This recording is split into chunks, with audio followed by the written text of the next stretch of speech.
Nagsama-sama ang mga eksperto at ahensya ng pamahalaan sa pagtalakay kung paano tutugunan ang tumitinding banta sa cybersecurity ng bansa. Para bigyan ng mukha ang balita, Mobile Journal, Jazz Paredes. Sa panahon ng mas matatalinong cyber threats, handa ka ba sa mga panganib sa internet? Mas nagiging komplikado ang mga banta sa cyberspace, mula sa hacking, online scam, hanggang sa pagkalat ng fake news at disinformation. Kaya sa paglulunsad ng programang I Am Secure sa Makati, kung saan nagsama-sama ang mga cybersecurity experts, mga ahensya ng gobyerno at mga lider ng iba't ibang sektor, sila na mismo ang nagsabi, isa na itong issue ng pambansang seguridad. The perspective of the Armed Forces of the Philippines, of course, we look at this as a national security concern. No? That is why dati kinetic lang tayo, no? Over land, air, and sea ang possible threats. But now, there's a cyber domain threats, itong mga cyber attacks. Lang naman yung mga bata ang inaatake. Even yung mga medyo may edad na, yung matatanda na, are also being victimized by cybercrimes. In fact, we all know na meron tayong tinatawag ng mga love scams. At sino po ang mga pinupuntikan nitong mga love scams na to or romance scams? Yung pong mga byuda, mga byudo, yung mga nag-iisa lang sa buhay.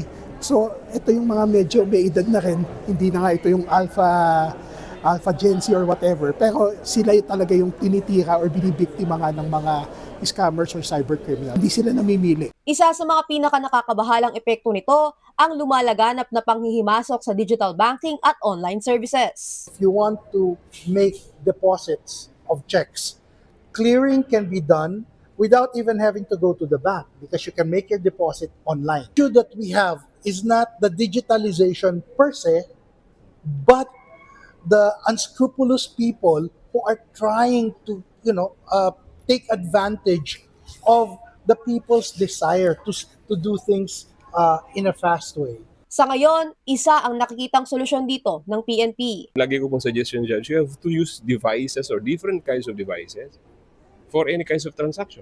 A special device for social media, and another device for financial accounts, and another device for text or messages to another person. Kasi mahirap yung iisa lang eh. Once it is, it will be illegally accessed by another person, and nandun na lahat information mo, pwede niyang kunin lang. Pero lahat ng mga sektor naniniwala na may dapat pang gawin para mapalakas ang ating depensa sa mga cyber threat. Kailangan siguro natin na magbalangkas ng mga batas nang naayon dito sa ikana natin, sa military nga natin. Ito'y tinatawag nating fourth domain of operations.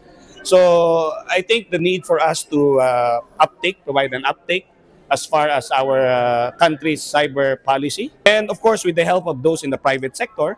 Mga kapatid, Mobile Journal Jazz Paredes po, hatid ang mukha ng balita.